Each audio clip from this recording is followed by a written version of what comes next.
We'll get you broken. You'll be an old pro at this by the end. Yeah. Well, I think we're live. Let me just double check our connection here, guys. If you guys are watching, hey, Boutique Hub members, if you're watching here in our group, make sure you say hi below. Let us know if you can see us. I know we've got a couple comments here from before the video went live. So if you see us live, let us know.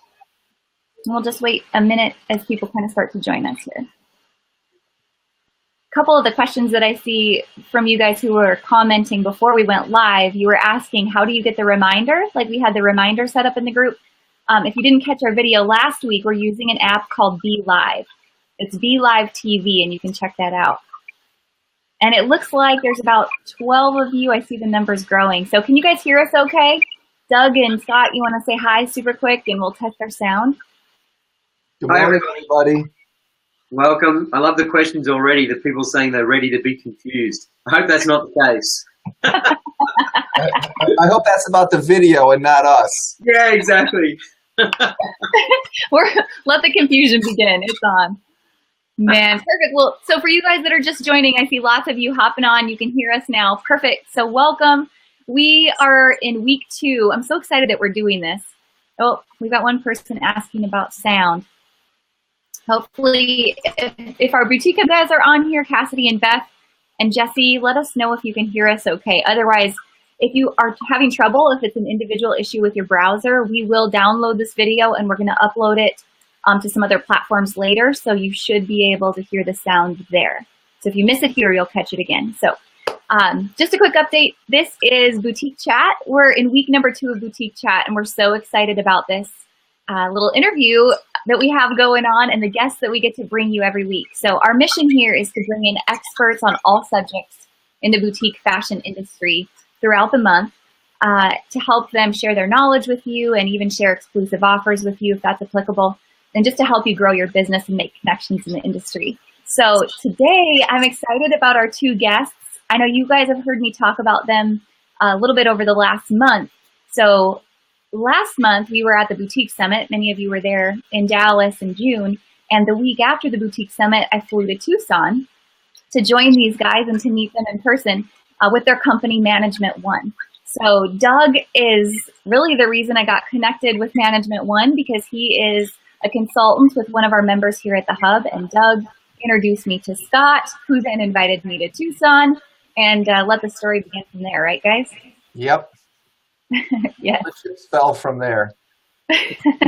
Everything fell into place from there. And we were so excited because once we started to put the dots together, we realized that the things that we talk about and the things that we coach about at the Hub are such a perfect pairing to what you guys talk about and coach about at Management One. So for those of y'all who don't know, Management One, they are inventory planning experts, and they can sit down and help you understand every aspect of your inventory and your cash flow and help you make a plan that will help you be a better buyer and manage your finances in a responsible way.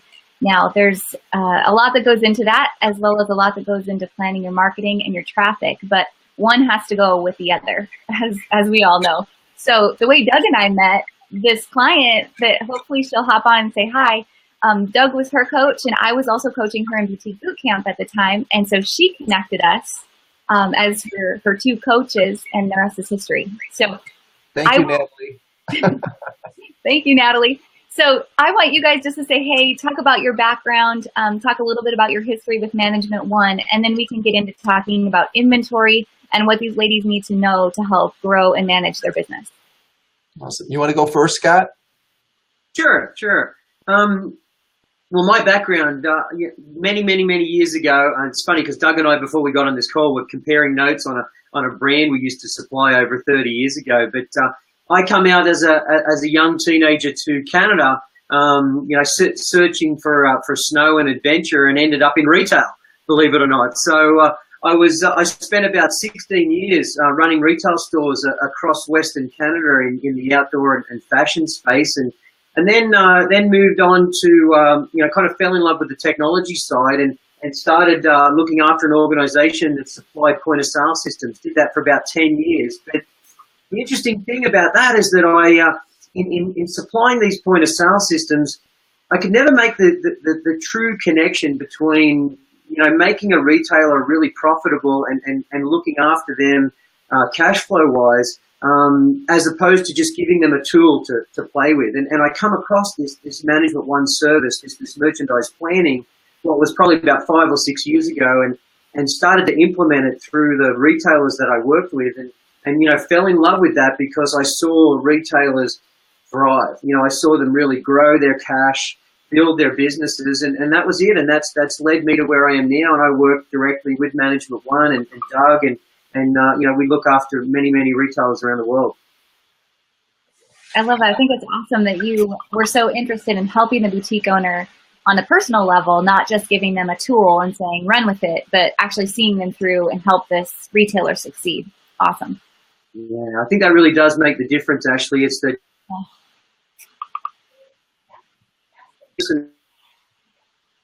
set, and it's a great advantage. Coaching, and it's really giving the retailers someone that they can talk to and they can share with, and they can be accountable to some extent to really build their business. Absolutely. Yeah, my story is really similar to Scott's, only it's very different. I was actually a sales rep. I've been in the on the wholesale side of the business for since like a long time ago. How about we just do that? And my wife and I still actually have right, Doug? Yeah, right, a long time ago. My wife and I actually still have a repping organization here in the Midwest, but I used to work with hundreds of retailers as a sales rep, but the ones that always let me into their business to be a little bit more involved were the ones I got really excited about and help them take some ownership of the product. And I wouldn't walk into a store where I said, if you got rid of 20% of your inventory, your sales would probably not go down. And so then all of a sudden I found out about Management One, and I found that there's more to it than just 20%. There's a lot more statistical things that most retailers aren't using. So as soon as I found out about it, I found out a whole lot of retailers that I'd worked with use this company, and they've never told me as the rep that they worked with this company. So they all said, you'd be great at being a Management One affiliate. I went for training. Now my wife runs the repping agency, and I just have done Management One for going on close to 10 years. And it's just been fantastic. So I also love the art side of the business. Most people get into retail because they love the art part. They don't like the science part, or they don't know the science part, which is what Management One does. And then as a coach, we help all the people that are creative how to make a better business plan to be able to move their business forward, because you have to have the balance of the art and the science. Man, absolutely. You have to be a true retail professional, not just liking the pretty things and wanting to buy them all the time, right? Right. That works to a certain degree. Yeah. Usually gets your juices going, but if you want to stay in the long term, you got to understand all the other things. Just like the marketing part of it, Ashley, that you talk about. You can start doing Facebook, but when you are going to get serious, there are other things that you need to do to make that really work and grow. Yeah, absolutely. Well, let's jump into the confusing part, shall we? The meat and potatoes that those that are commenting below are asking about. Well, I just want to start with some kind of basic questions. And for those of you watching, you can jump in with your questions too. And really, the intent of our conversation today is both to give you guys actionable takeaways and tools that can help you understand where you're at right now and start making smarter choices in your business, but then to also set you up with some opportunities long-term, should you choose to take this to the next level. And if you want to visit with these guys about just kind of the opportunities that lay ahead if you want to coach in this area. So to get started, let's just talk about merchandise planning and what that actually means for a retailer. Absolutely. I'll jump in, Doug, if you like, and just say that one of the things so fundamentally, merchandise planning is understanding where to put the product at what quantity and what time, and being able to do that very accurately. And with that, it's fundamentally a cash flow management process.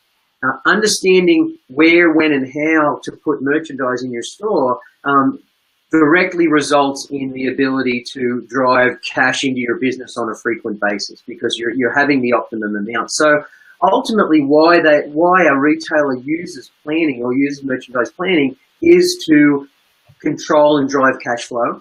The result of what you can do with planning is you can actually increase sales with reduced inventory, because when you know where to put product what specific category to put that product in, you can actually, your customer votes with where and what they buy, and being able to drive into those specific categories means that you can increase the sales but minimize your effect on the inventory itself. So that's really where the cash flow comes from. And the big part of it as well is the reduction in markdowns. Markdowns, they're a great tool to drive and inspire a business and customers, but they're also a very significant deterrent to where you can be for cash. So if you've got the right volume, you're able to really kind of minimize and affect those markdowns correctly. And then the big part of this whole process as well is it creates and orientates your store to be fresh. When people walk into a retail store, they want to be wowed every time they walk in. Freshness is a key factor to differentiating ourselves from what they can see on the web or what they get from a department store, is that they can come in and they can go, oh, great, I'm looking at something new. And that's what planning really builds on and strives to do as well. And so, Ashley, one of the way I like to explain it is you have most retailers think about their business from their vendor structure. They don't think about it from their classification structure. You have a whole lot of different little businesses in your store. You have a tops business, you have a dress business, you have a pant business. And most retailers, whether they have a POS system or they don't have a POS system, don't typically have a really valid classification structure. Mm-hmm. So they're not thinking about their business in all these little ways that can affect the business. What I've seen typically is they have a clothing class, and then they have a class, 1,200 classes for all their accessories. So they're looking at eyeglasses, but they're not looking at tops. So the POS providers, quite frankly, are terrible at helping new people get started with the proper classification structure. And so to think about this at the most elementary level, it's really looking at how are you thinking about your business. If you're not thinking about it properly from a classification structure, which is what we plan your classes. And they roll up to your overall business. So we're seeing how you're doing in tops and dresses and bottoms. Are you over inventoried? Are you under inventoried? Are you taking too high a markdown? Do you have enough to drive sales? Where's your sales coming from? And that's a lot of what the merchandise planning does. It helps you get a better idea of what you're doing really well with and what you're not doing really well with. Absolutely. So for those of you watching, if you have questions, if you're watching live and you have questions on this so far, make sure you ask below, because no question is a stupid question in my book in this topic, because this is a huge topic with lots of detail, and we could go down a lot of rabbit holes here. But essentially, I love how you both have laid this out so far, and to even take it a step further, let's talk about tops, for example. So a boutique owner may just be thinking about their class structure in terms of tops as a whole, but you and I both know that tops are fashion tops, dusters and kimonos, graphic tees, and then also if you carry specialty brands, you may also break out a class for a brand to see how it's performing as well, right? If you take away, you talk about the meat and potatoes of this session today, actually, I think you've really pegged it as Doug has as well. If you take away nothing more from this session, then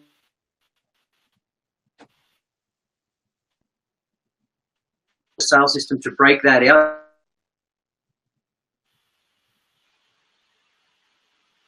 You don't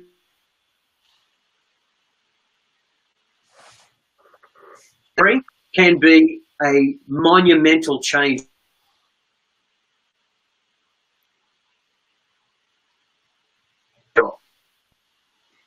I think some of Scott's video is cutting out there. Doug, do you want to jump in on that?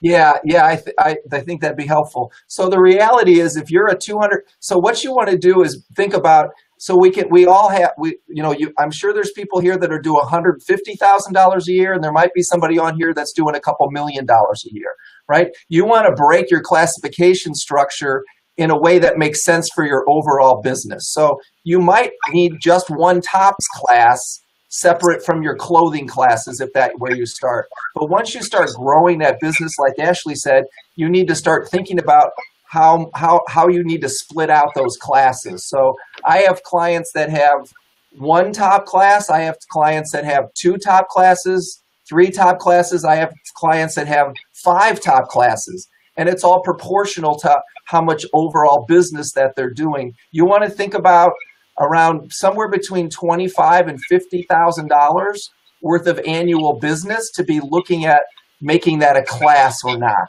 You know, you don't need to plan things like eyeglasses that you're only selling $1,200 a year.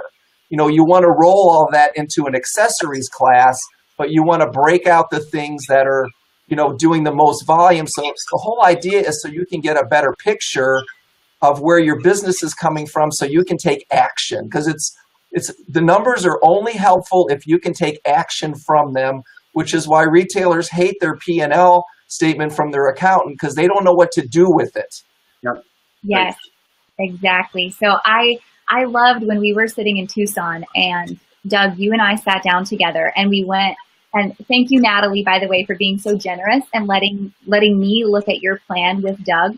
And not that I'm going to share numbers, but it was so helpful to see it in action and to understand when you have those numbers and you understand by class, now what do you do with it? So Doug, can you help walk through when you have that data by class, what does the merchandise plan that you create, how do you make those numbers speak, and what do you do with it in terms of both forecasting and then understanding where you need to place your markdowns?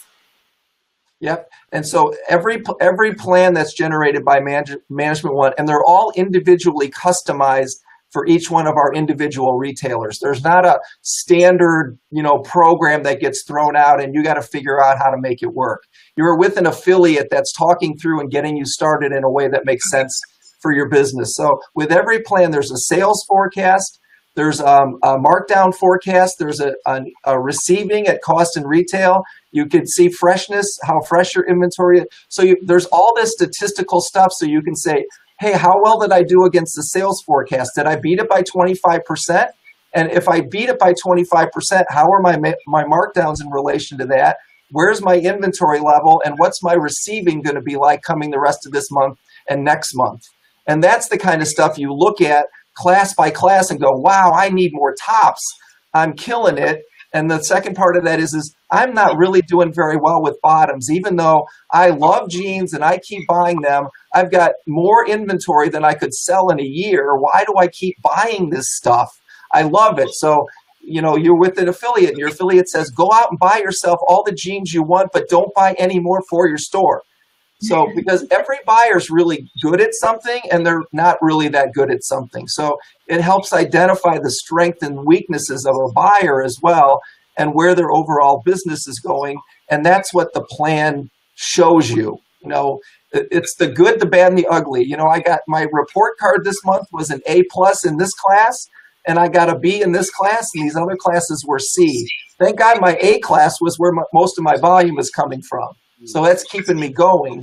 And if you can identify the top 20% of your business and the bottom 20% of your business and take action on that, that's how you move your business forward.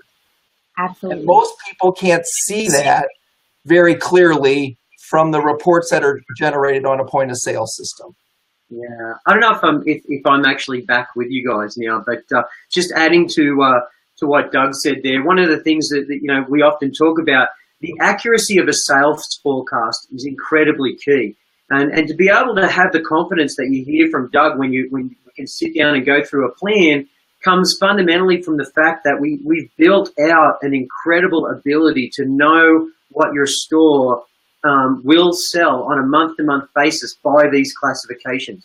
And you know you'll hear about open to buy planning. You'll hear about that a lot. And open to buy is a fundamental mathematical process. You know, you just basically how much you need versus what you bring in, and then ultimately what you need to go and buy. Well, behind that though is the accuracy of what you're forecasting. Do you make that up yourself? Do you take it from last year? Do you listen to your friends and other retailers? Where do you really get that number from? Well, the number that we get comes from trending all over the world, you know, fundamentally North America, geographically, based on trend and based on the vote of the customer over a significant length of time.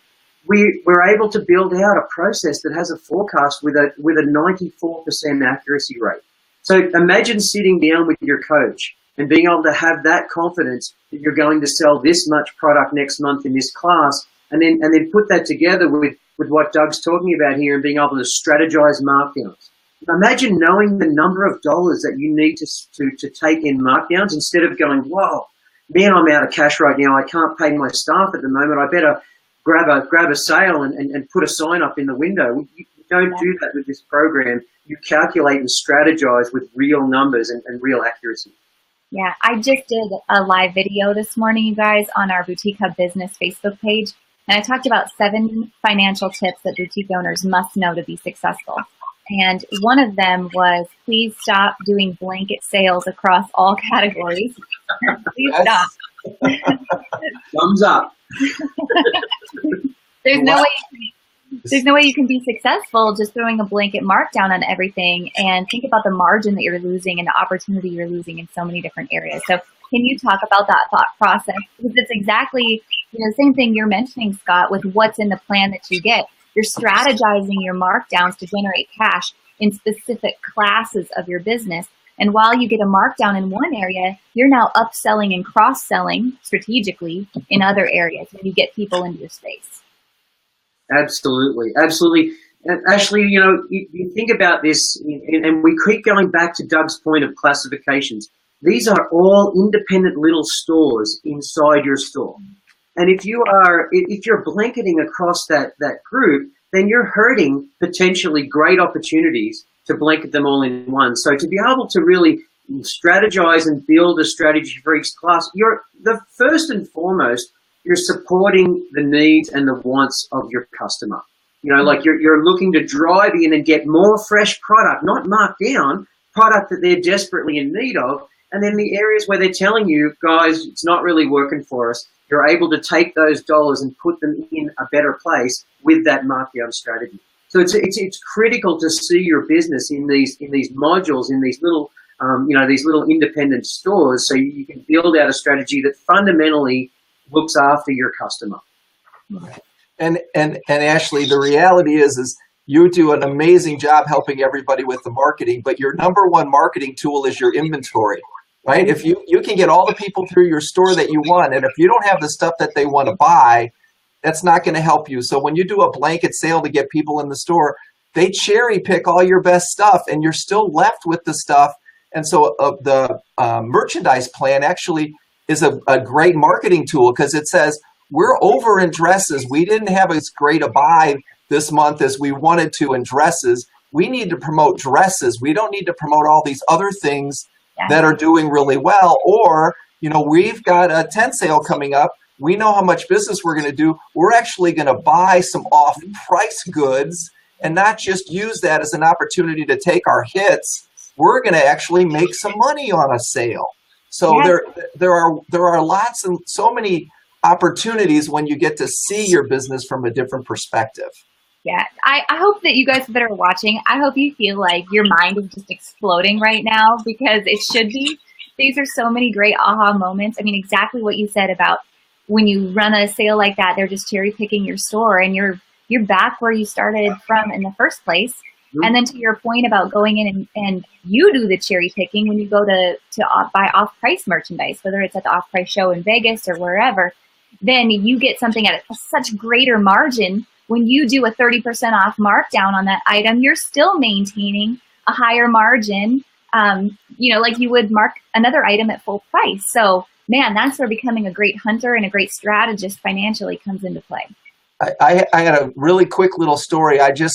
My wife has a client, and they had a big tent sale, and she went there. She bought stuff that we rep. She bought it cheaper at this client's tent sale than she could have wholesale from our company.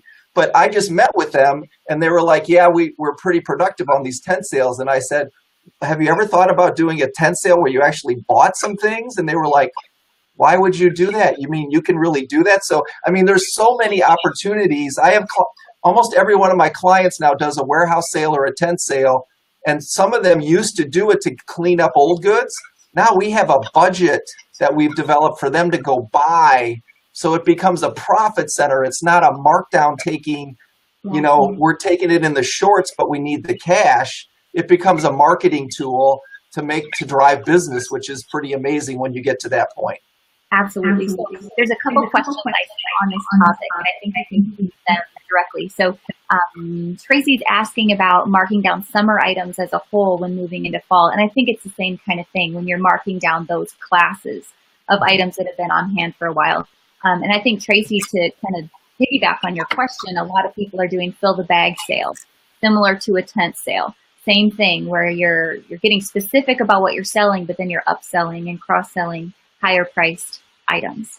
So if you guys want to see that at all or go any further into that, otherwise, if you guys can see Shelly's question down below, she's also asking, when you're starting to build your classes, do you start from scratch? Like, do you go back to what you've already developed, or do you just start working with what you've already got in your system?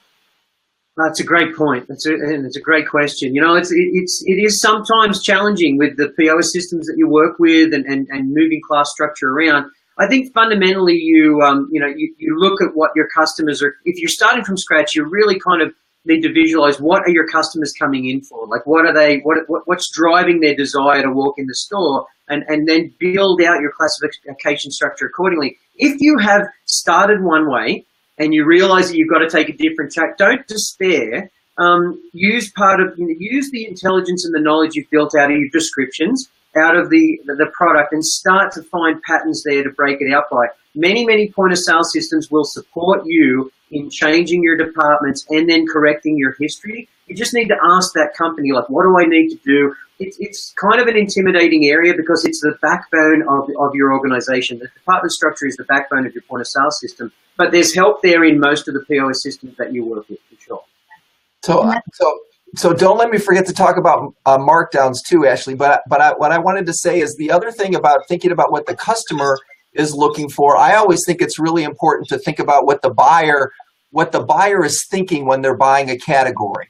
Like, so I have clients that we have different top classes because when they go to California, when they go to LA, they're thinking differently about tops than they're going to their vendors that are their premium vendors. There's a different mindset there. And it's important to think about how your customer is voting on your merchandise, but it's also important to think about the point of view for the buyer.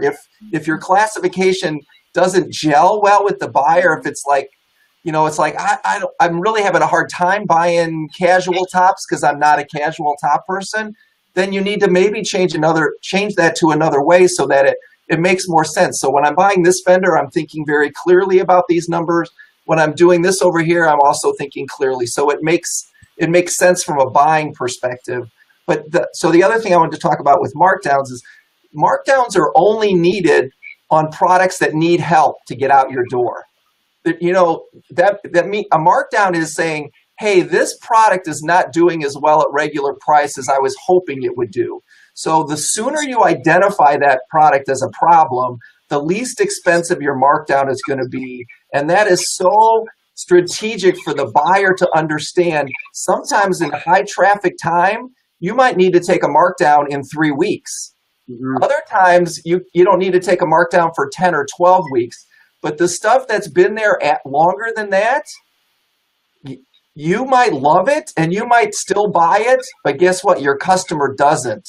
You need to take that markdown sooner rather than later. The only reason you need a 10 sale should be to buy for it, not to close out stuff at 10 and 20 bucks, because that's not the way to run your business. If you saw that sooner and you took a markdown on that, you would have not needed to go down to 10 or 20 bucks to get that out your door. We have a senior affiliate who's always full of wisdom and tidbits that we work with, and he always says, your inventory is not a fine wine and it's not gold. It does not improve with age. Amen. Man, so I think this goes back to some of you that were commenting were saying that you were just starting. And I think if there's one place you need to start understanding the data in your business as you're just starting and you're just getting into this merchandise planning idea and mindset, it's fundamentally you have to understand your margin and how to get the most margin out of your product. That is the name of the game. And so to do markdowns, the name of the game is get the highest margin possible, right? This is fundamental ABC. So when you're thinking about how long your inventory has been on hand, let's talk about the process that you go through. If something's been there for a certain period of time and you've not sold, we'll say 50% of the pack of whatever it is that you've bought. Now we talk about restyling that item. If it's in your store, moving it around, you're going to restyle it on your model or put it on a different model for your website, and you're going to relaunch it to your customers online.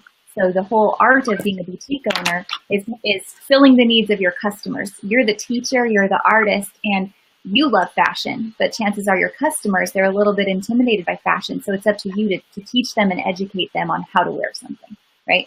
So let's talk about that process of you get it, it doesn't sell, you restyle it, you reshoot it, you relaunch it, and then at a certain period you mark it down. Yeah, you know what? There's an interesting strategy as well in the markdown process, and Doug may speak to this one as well. That there is also, like, we think about the logical process, as you said, is we re-merchandise first, we look for opportunity to revitalize the product, then we move into a markdown strategy. We take our early markdowns, we move into our deeper markdowns. There's one markdown that we don't talk about a lot, and that's using the staff incentive. Like, there's a markdown for the staff before, and this is in bricks and mortar specifically, but you know, there's an opportunity for you to incent your staff to sell product and give them a few dollars, as opposed to take a markdown directly to the client as well. So a lot of people forget that that's a strategy in between that you can utilize with your markdowns as well. So when you say that, do you mean like giving your staff commission on all sales or a certain piece of your sales, or tell me more? It means quite often that you can, again, knowing and understanding your strategy by class, you can start to incent your staff with a classification or a product grouping with an incentive outside of, like, we encourage all stores to be using commission structures. It's very, very important to have your staff motivated to be able to sell product. But at the same time, what about, you know, throwing a $20 bill around for someone that sells the most in this category on a particular day? Or what about, you know, raising the commission on a certain group of products so the first markdown actually goes to your staff before it goes to the customer? I gotcha. I love that strategy. And we do, some of our clients in Boutique Bootcamp, we talk about that, about the importance of having team meetings and then every week incentivizing your staff with the biggest fish or certain add-ons or certain categories or the messiest dressing rooms, you name it. But there's lots of ways to do that. I love it. That's awesome. Awesome. Yeah. I've got a couple more questions, but I see there's some below. Rachel's on, and Rachel has a fashion truck from Colorado. And so she's asking, how does this process work with someone that's online only or that is a fashion truck? Great point. Go ahead, Doug. Well, I was just going to make a little point and then let you talk. You know, your inventory is your greatest investment. It doesn't matter if you're online or you're a fashion truck or you're a brick and mortar. You're spending more on your inventory than anything else. So anything that can help you get a better handle on that is important. So I'll let you go into the nuts and bolts of that, Scott. If you're stocking, if you have a requirement to, you know, predict and stock your inventory, it doesn't matter whether it's an online business or if you're a fashion truck or a bricks and mortar store.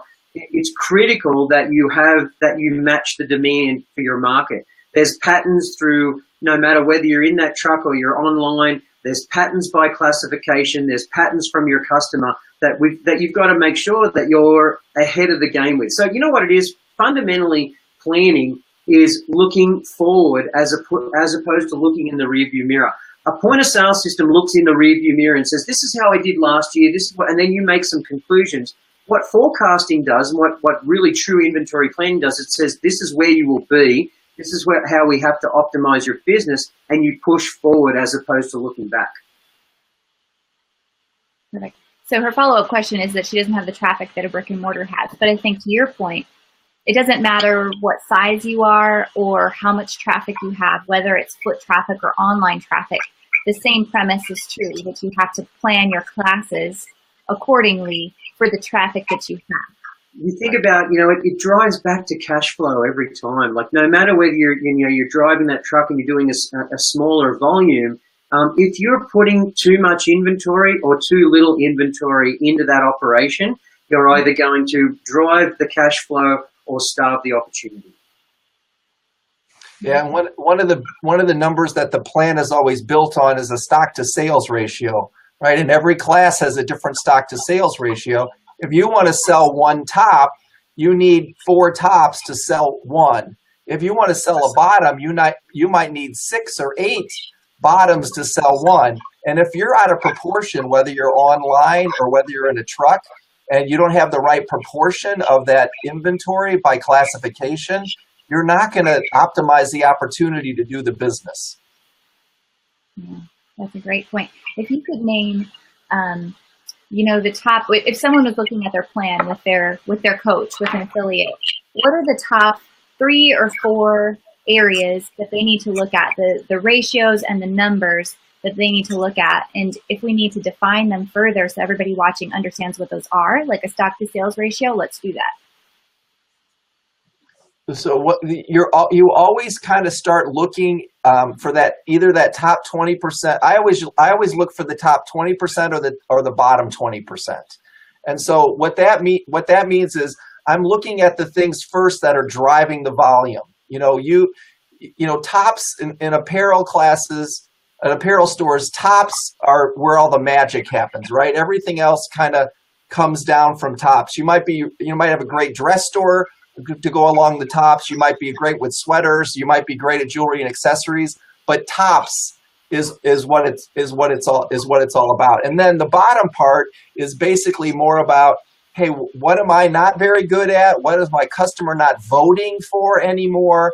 And keeping that in proportion to how much of it you have related to, it's very rare that you give something up, because across the retail climate, if you have the right customer and you're satisfying them, they're going to buy some of all of those categories. So it's, those smaller categories, it can be, hey, you need to go to a different market to try to find new jewelry, or you need to take somebody to market with you that's has a more jewelry focus because you don't wear jewelry. So it's balancing all of that stuff out. Yeah, adding to that stock to sales ratio, when we're sitting in front of a plan with a retailer, knowing that you have this understanding of where the sales are going to be, then you can drive down to what your volume looks like right now and understanding that stock to sales ratio. Imagine looking at a plan as a retailer yourself and seeing this is where my inventory truly should be, and this is where it is right now.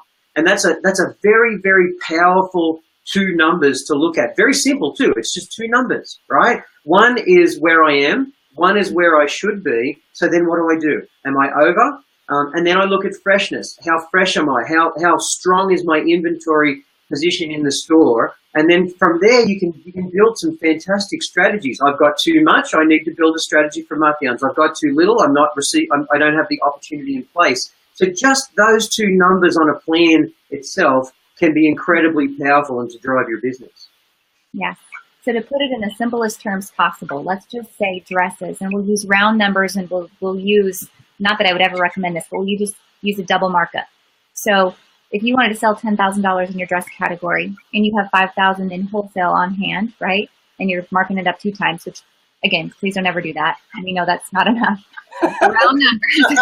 That came out of your mouth, Ashley. Don't do that. But for round numbers, so even though you may have the adequate number or the adequate dollar amount of wholesale value on hand, we have to know the stock to sales ratio. We have to know what we have on hand in order to meet that threshold.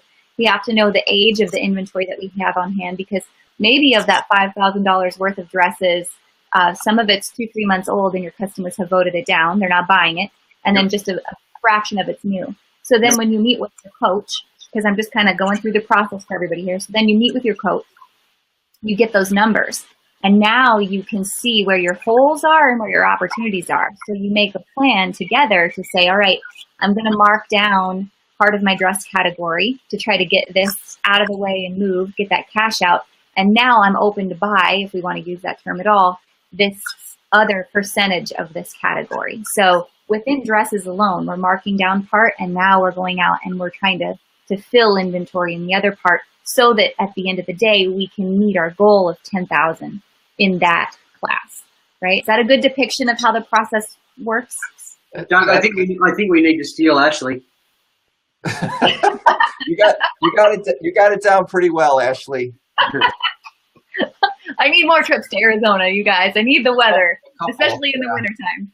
No, that you absolutely you nailed it, Ashley. And so the problem is if you're on a POS system, whether you're using Shopify or somebody else, you could maybe get that information if you put 4 or 5 or 6 reports together, but you don't need your reports because you get all that data by your classification on a merchandise plan. It puts together multiple layers of reporting, all the things you would want to see from your point of sale that no point of sale is able to give you in a way that makes sense that you can get it in one report. I think we broke up for just a hair while you were talking there, Doug. I'm not sure if anyone else caught part of that. I may have you repeat it, but let's go ahead if you can repeat that. So what I was just saying is the Management One plan is basically taking 4 or 5, 6 multiple reports from your point of sale system and putting it into something that you can understand. So then you can use your point of sale system to know what to look at. Most retailers are a little bit even like, I don't even really know what to look at when I'm looking at. I kind of go do a vendor analysis, a standard report that they have, and it tells me this much. But one of the beautiful things about Management One report is you always see your purchases in relation to your sales.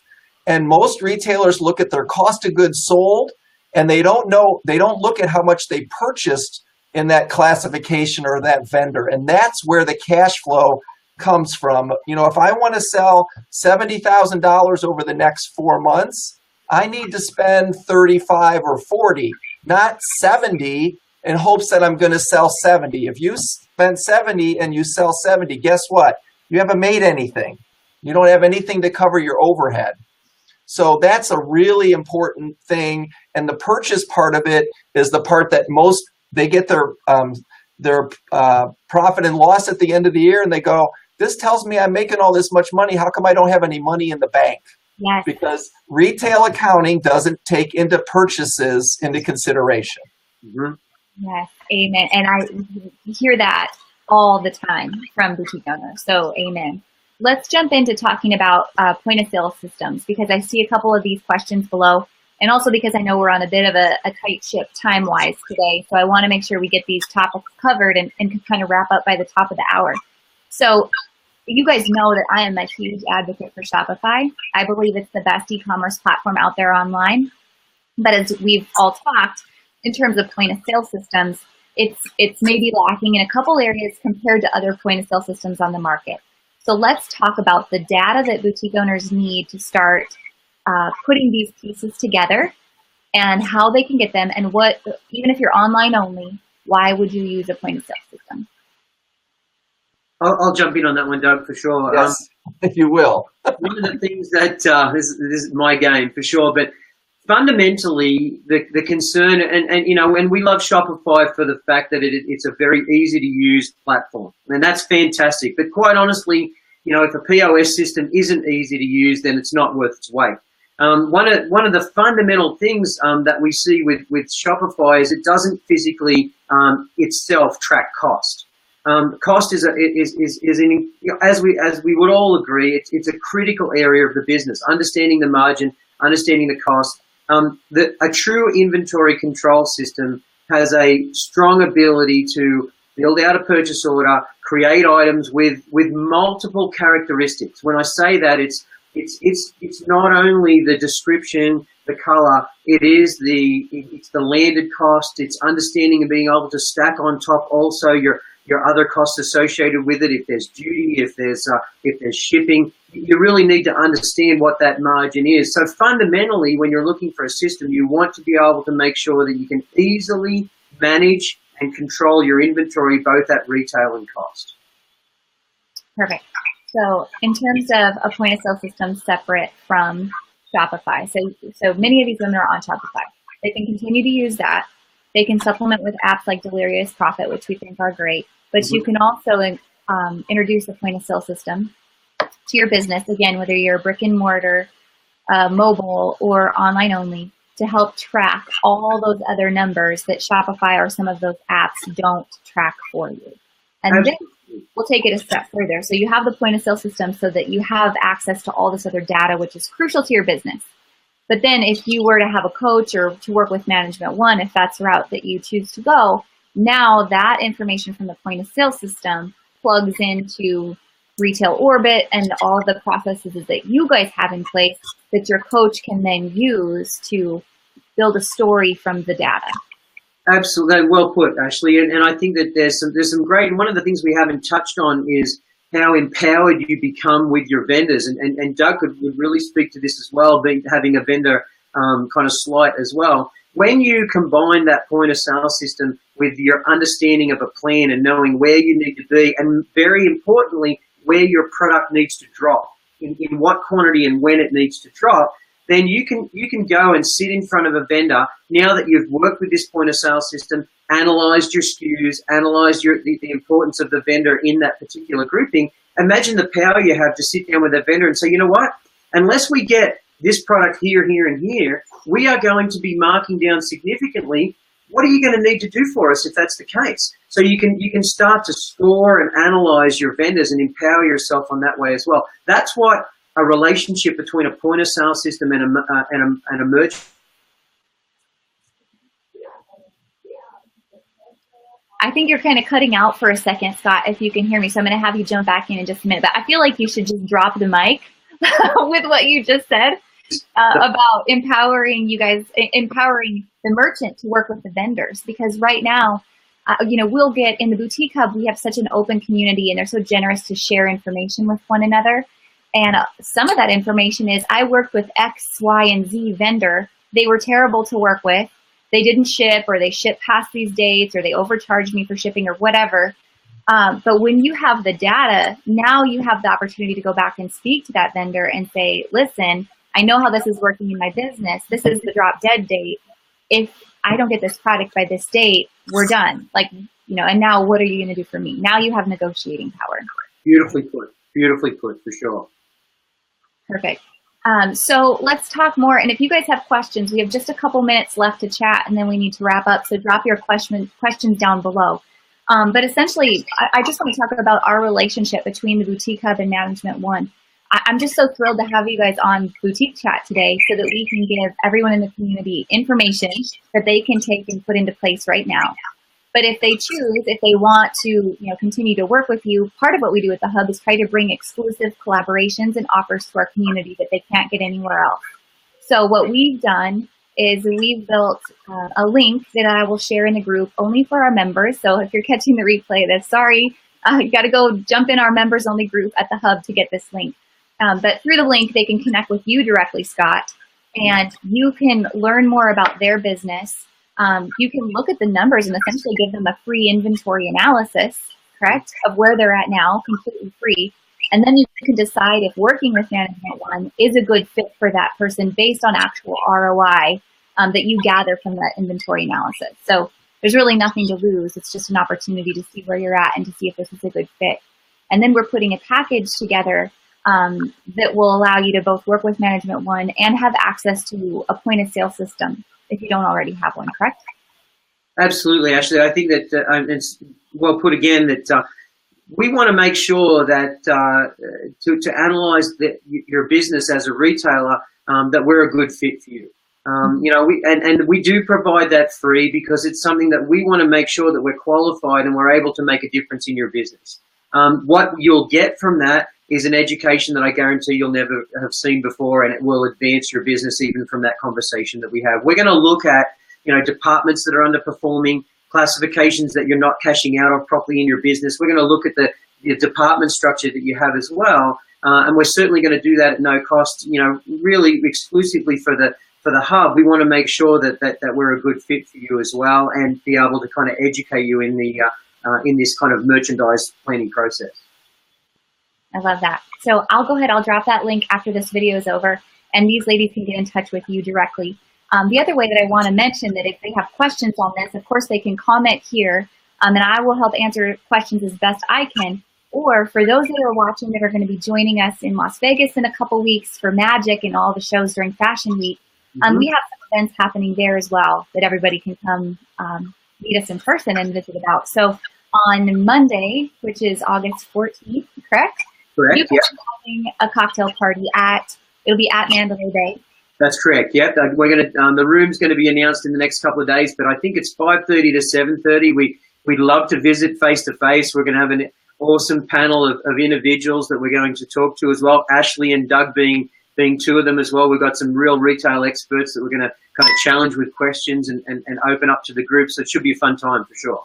Perfect. And for backstory, can I just tell everyone a little bit of backstory? When I came to Tucson with you guys, I was on a panel down there, and Scott, you were asking the questions, and I don't even know, there was maybe like 5 or 6 of us on the panel, but the question was about being online and basically, is running an e-commerce business worth it?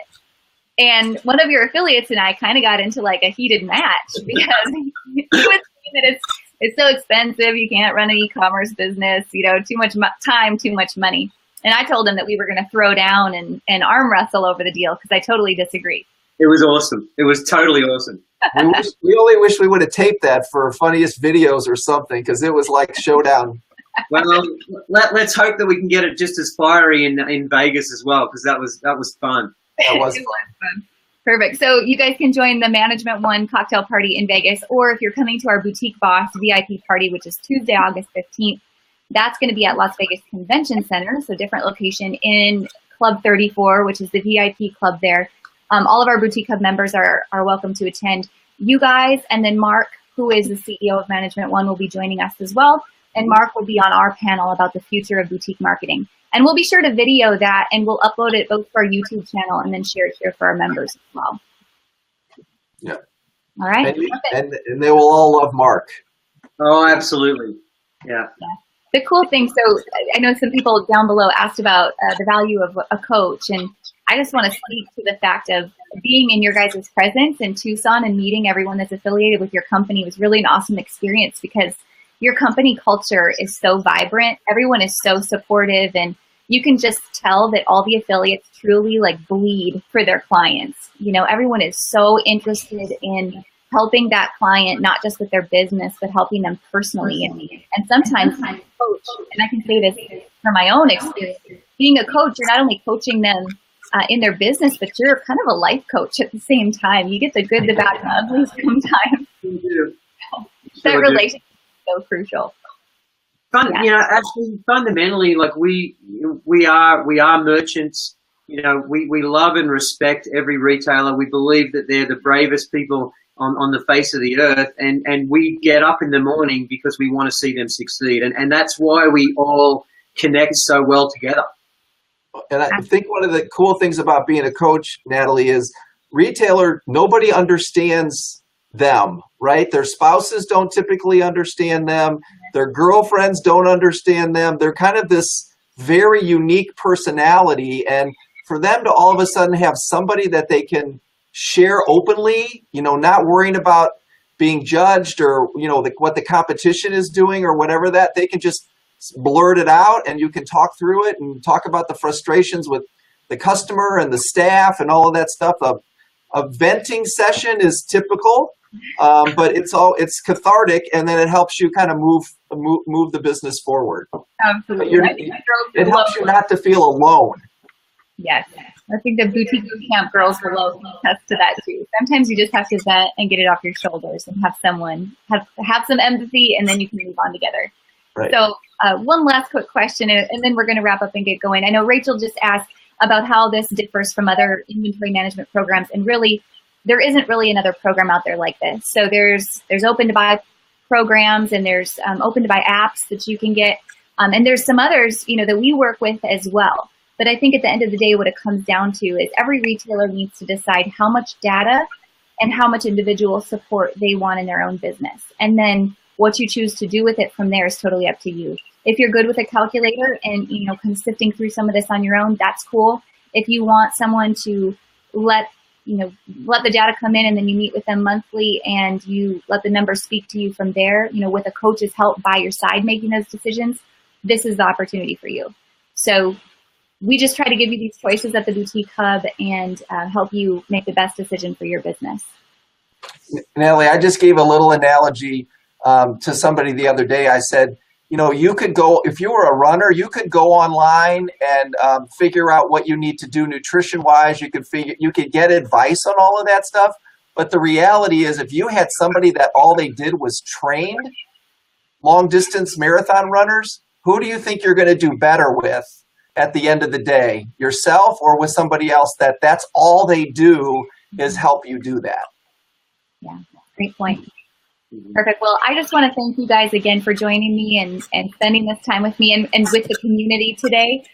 We really appreciate this. I know there's lots of great comments below, and this is going to help inspire and motivate a lot of the ladies here to take their business to the next level. So thank you. We'll drop the links below if you guys want to get in touch with Doug and with Scott, whether it's online or whether it's with us in Vegas. So you guys have a great day, and thank you for all that you guys are doing in this industry. It's much appreciated. Thank you too, Ashley. We appreciate you. Absolutely. Thank you so much. All right. Have a great day, guys. Bye-bye. Thank you, everyone.